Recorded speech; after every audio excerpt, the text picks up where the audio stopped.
আপনার মুজেজা।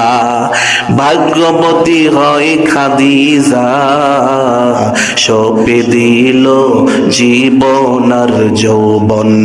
মাল দৌলত যা ছিল আপনার কদমে সব সপিয়া দিল, করে নিল আপনাকে আপন। বলেন না আল্লাহর নবী, মায়ার নবী গো আপনি ছিল না। আমার বন্ধুরা, বাবারা, একটি হাদিস বর্ণনা করতেছি শবে বরাতের পক্ষে, যে হাদিস খানা আমার নবী, আপনার নবী রহমাতাল লিল আলামিনের সহধর্মিণী আম্মাজান আয়েশা সিদ্দিকা রাদিয়াল্লাহু তাআলা আনহা থেকে। খুব খেয়াল করে শুনবেন হাদিসটা। সময় জানি কতটুকু আছে, ঘড়ির দিকে তাকাইলে তো একটু উল্টাপাল্টা লাগতেছে। আম্মাজান আয়েশা সিদ্দিকা রাদিয়াল্লাহু তাআলা আনহা আমার নবীর সাথে বিছানায় শুয়ে আছেন। খুব খেয়াল করে শুনবেন। আয়েশা সিদ্দিকা রাদিয়াল্লাহু তাআলা আনহা আমার নবী, মায়ার নবী রহমাতাল লিল আলামিনের সঙ্গে বিছানায় শুয়ে আছেন। বিছানায় তিনি শুয়ে আছেন। আমার নবী রাত্র যখন গভীর হয়ে গেল, আমার নবী বিছানা থেকে উঠে গেছে। আমার নবী বিছানা থেকে উঠে গেছে। আয়েশা সিদ্দিকা রাদিয়াল্লাহু তাআলা আনহাকে বিছানার মধ্যে শুইয়া, মানে এক কম্বলের নিচে দুইজন ঘুমিয়েছিলেন, স্বামী স্ত্রী দুইজনে এক কম্বলের নিচে শুয়েছিলেন। তো কিছুক্ষণ পর আমার নবী মুহাম্মদ রাসূলুল্লাহ সাল্লাল্লাহু আলাইহি ওয়াসাল্লাম তিনি কম্বল থেকে বের হয়ে, তিনি ঘর থেকে বের হয়ে সুন্দর করে পোশাক পরে, জুব্বা পাগড়ি পরে ঘর থেকে তিনি বাহির হতে লাগলেন। আয়েশা সিদ্দিকা রাদিয়াল্লাহু তাআলা আনহা দৃশ্যটা দেখে ফেলেছেন। দৃশ্যটা দেখার সঙ্গে সঙ্গে আম্মাজান আয়েশা সিদ্দিকা রাদিয়াল্লাহু তাআলা আনহার মনের মধ্যে একটা প্রশ্নবিদ্ধ, একটা প্রশ্নের জোয়ার মনের মধ্যে এসে গেল যে আমার নবী তো ইনসাফের নবী, আমার নবী তো মায়ার নবী, আমার নবী তো কখনো কারো উপর জুলুম করে না, আমার নবী তো কখনো বেইনসাফি করে না, আমার নবী তো এমন কোনো কাজ করে না যেই কাজ আল্লাহ পছন্দ করে না। সুবহানাল্লাহ। তো আজকে কথা ছিল আমার নবী, আমার স্বামী নবী মুহাম্মদ আজকে আমাকে সময় দিবেন, আজকে আমার সাথে থাকবেন। আজকে কথা ছিল যে আমার নবী আজকে আমার সাথে থাকবেন। আজকে রাতটা অন্য বিবিদেরকে দিবেন না, আরো যে বিবি আছে তাদেরকে দিবেন না। আজকে নবীর সাথে একটা মানে ডেট নির্ধারণ করা যে আজকে রাত্রে আয়েশা সিদ্দিকা আজকে আমি তোমার ঘরে ঘুমাবো, তোমার সাথে থাকবো, আজকে রাতটা শুধু তোমার জন্য, এরকম একটা কথা ছিল। তো নবী কেন আজকে আমার এই কম্বলের নিচে রাইখা ঘর থেকে বাইর হয়ে গেল? কোথায় চলে গেল? নবী কি অন্য কোনো বিবির ঘরে চলে গেল নাকি? নবী কি বেইনসাফ হতে পারে? নবী কি কথা দিয়ে কথা অমান্য করতে পারে? কখনো করতে পারে না। কিন্তু আয়েশা সিদ্দিকার মনের মধ্যে একটা কেমন যেন একটা সন্দেহ সঞ্চার হয়ে গেল। তিনি ভাবতে লাগলো, দেখি নবী কোথায় যায়, কার ঘরে যায়, আমাকে কথা দিয়া নবী কার ঘরে যায়। নবী যখন ওযু করে আস্তে আস্তে হাঁটতে লাগলেন, আয়েশা সিদ্দিকা রাদিয়াল্লাহু তাআলা আনহা চুপি চুপি আমার নবীর পিছন পিছন গিয়ে আমার নবীকে তালাশ করতে লাগলেন। এখন প্রশ্ন জানতে চাই, এই যে আমার নবী তিনি যাইতেছেন, সামনের দিকে যাচ্ছেন, পিছন দিকে তাকে কেউ ফলো করতেছে, আয়েশা সিদ্দিকা তাকে ফলো করতেছে, তাকে দেখতেছে, চুপি চুপি খোঁজ করতেছে, এটা কি আমার নবী জানেন কি জানেন না? এই যে জানার যে পাওয়ার, একটা ইন্টেলেকচুয়াল, একটা বিগ পাওয়ার, স্পিরিচুয়ালিটি একটা পাওয়ার, এই পাওয়ার মুহাম্মদ সাল্লাল্লাহু আলাইহি ওয়াসাল্লামকে কে দিয়েছেন বলেন? আমার নবীর এমন পাওয়ার ছিল, আমরা যখন রাস্তা দিয়ে হেঁটে হেঁটে যাই, সামনের দিকে যখন হেঁটে যাই পিছনের খবর রাখি না, কিন্তু আমার নবী যখন সামনের দিক দিয়ে দেখতেন, সামনের দিকে হেঁটে যাইতেন, ঠিক সামনে যেই রকম পরিষ্কার দেখতেন, পিছনের দিকেও আমার নবী সেই রকম পরিষ্কার দেখতেন। শুধু তাই নয়, হাদিস বলে ডান পাশেও নবী সমানভাবে দেখতেন, বাম দিকেও নবী সমান দিকে দেখতেন। এমন মায়ার নবীর এমন ক্ষমতা, এমন পাওয়ার, এমন মুজিজা যিনি দিয়েছেন তিনি কে? আর একটু জোরে বলেন তিনি কে? সে আল্লাহ আছে না নাই?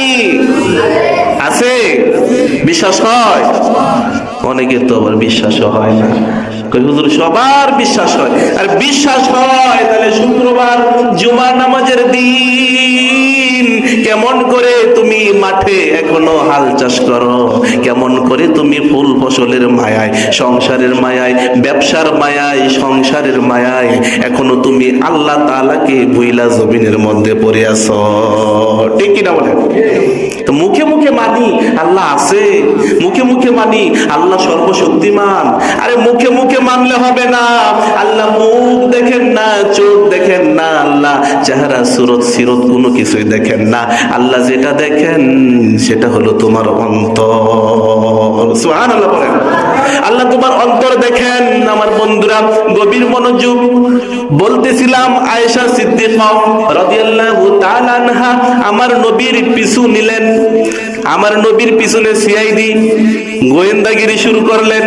নবী আমার যাইতে যাইতে যাইতে যাইতে এমন একটা জায়গায় চলে গেলেন যেই জায়গাটার নাম হলো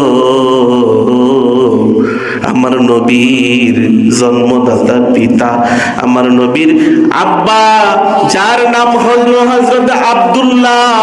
আব্দুল্লাহর কবর পারে আমার নবী চলে গেলেন।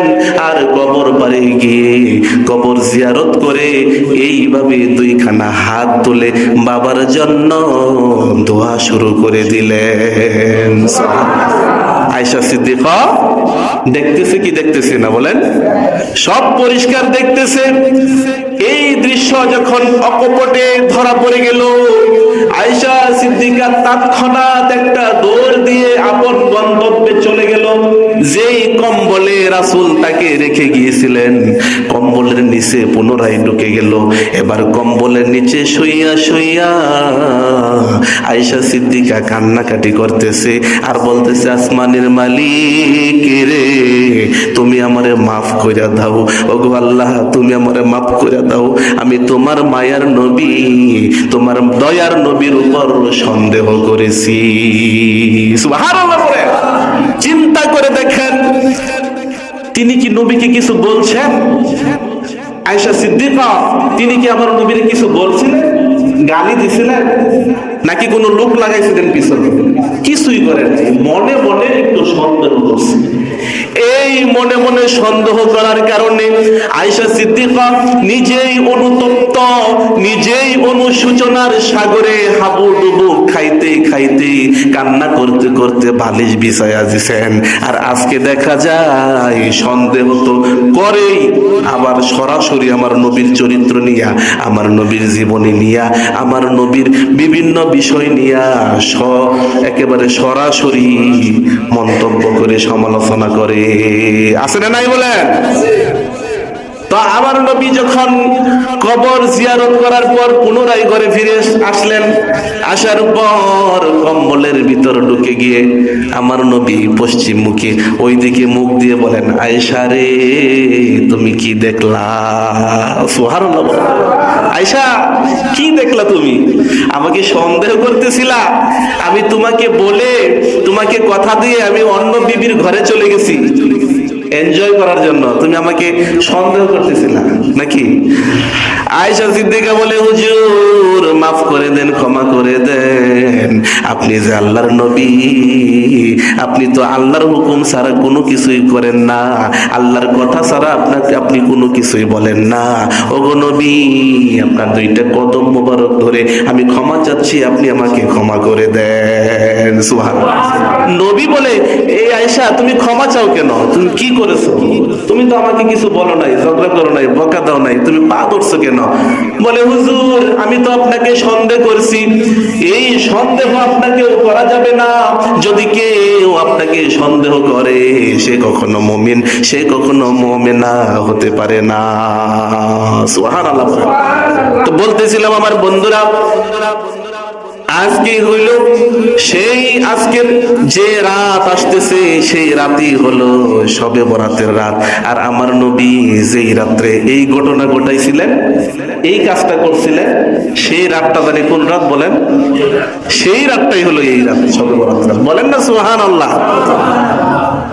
আল্লাহর নবী, মায়ার নবী গো, আপনি আমার জীবনের জীবন। ঠিক কিনা বলেন? হুজুর গান গান নাকি? এটা গান না, এটা হাদিসের ব্যাখ্যা।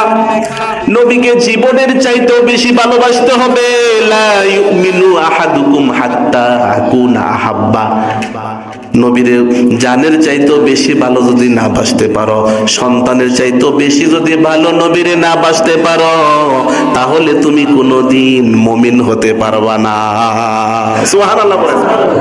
এই জন্য একটু বলেন, আল্লাহর নবী, মায়ার নবী গো, আপনি আমার জীবনের জীবন। একটু বলেন, আল্লাহর নবী, মায়ার নবী গো, আপনি আমার জীবনের জীবন। রহমাতাল লিল আলামিন, আপনি উম্মতের জামিন, গুনাহগার উম্মতের আপনজন। ঠিক কিনা বলেন? গুনাহগার উম্মতের আপনজন, শাফায়াতের কান্ডারি, দুজানের বাদশা একমাত্র হলেন আমার নবী। আমার নবীর শাফাত ছাড়া, আমার নবীর সুপারিশ ছাড়া ওই মহা মুসিবতের দিন কোনো বান্দা পার পাবে না। ঠিক কিনা বলেন? দেখে আপনার মুজেজা, ভাগ্যবতী হয় খাদিজা, সপে দিল জীবন আর যৌবন। ঠিক কিনা বলেন? আরে খাদিজার কথা যদি বলি, খাদিজা ইসলামের ইতিহাসে মুসলমানদের মধ্যে এমন অবদান রেখে গেছেন, যেই খাদিজা রাদিয়াল্লাহু তাআলা আনহাকে সরাসরি স্বয়ং আমার আল্লাহ সালাম দিছে। আল্লাহ রাব্বুল আলামিন খাদিজাকে সালাম দিয়েছেন। দেখে আপনার মুজেজা, ভাগ্যবতী হয় খাদিজা, সপে দিল জীবন আর যৌবন। মাল দৌলত যা ছিল আপনার কদমে সব সপিয়া দিল, করে নিল আপনাকে আপন। বলেন না, আল্লাহর নবী, মায়ার নবী গো, আপনি